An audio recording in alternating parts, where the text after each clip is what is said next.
Hello guys, വീണ്ടും ഒരു വ്ളോഗിലേക്ക് സ്വാഗതം. ഇന്ന് ഞാനൊരു മൂവിക്കും ഒരു ഷോപ്പിങ്ങിനും പോയ കഥ കേട്ടോ.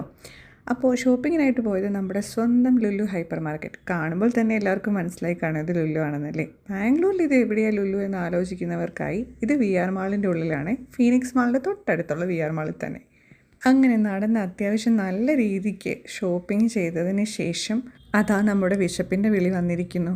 അപ്പോൾ ഞങ്ങൾ ലുലുവിൽ തന്നെ കഴിക്കാൻ തീരുമാനിച്ചു. ലുലുവിലെ സൈഡിൽ നമുക്ക് കഴിക്കാനുള്ള സൗകര്യമുണ്ട് കേട്ടോ. അങ്ങനെ അവിടെ നിന്ന് തന്നെ ഫുഡ് കഴിച്ച ശേഷം സിനിമയ്ക്കായി പോയി. സിനിമയ്ക്കായി ഞങ്ങൾ പോയത് ഗോൾഡിലാണ് കേട്ടോ. ബാംഗ്ലൂരിലെ വൺ ഓഫ് ദി ബെസ്റ്റ് ഗോൾഡാണ് VRലെ. അപ്പോൾ ഞാനൊരു തലപതി ഫാൻ ആയതുകൊണ്ട് തലപതിയുടെ അവസാനത്തെ മൂവിയായ ജനനായകൻ കാണാൻ വേണ്ടി കേട്ടോ നമ്മളിവിടെ എത്തിയിരിക്കുന്നത്. ഇതാണ് നമ്മുടെ ഗോൾഡിൻ്റെ തിയേറ്ററിൻ്റെ ഉൾവശം. നമ്മളിങ്ങനെ സ്വസ്ഥമായിട്ടിരുന്ന് റിക്ലൈനറിൽ നമുക്ക് സുഖമായി കാണാൻ പറ്റും. അടിപൊളിയല്ലേ? അങ്ങനെ ഞങ്ങൾ സിനിമ കണ്ടുകൊണ്ടിരുന്നപ്പോൾ ഒരുപാട് ഇമോഷണൽ സീൻസൊക്കെ ഉണ്ട്. ഇനി ഇത്രയും നാളും ചെറുപ്പം മുതൽ ആരാധിച്ചുകൊണ്ടിരുന്ന വിജയനെ കാണാൻ സാധിക്കില്ലല്ലോ എന്നുള്ളൊരു വിഷമത്തിലാണ് പടം മുഴുവൻ കണ്ടത്. അത്യാവശ്യം നല്ലൊരു മൂവിയായിരുന്നു കേട്ടോ. എല്ലാവരും പറ്റുമെങ്കിൽ പോയി ജനനായകൻ കാണുക. അപ്പോൾ അടുത്ത വ്ലോഗിൽ കാണാം കേട്ടോ.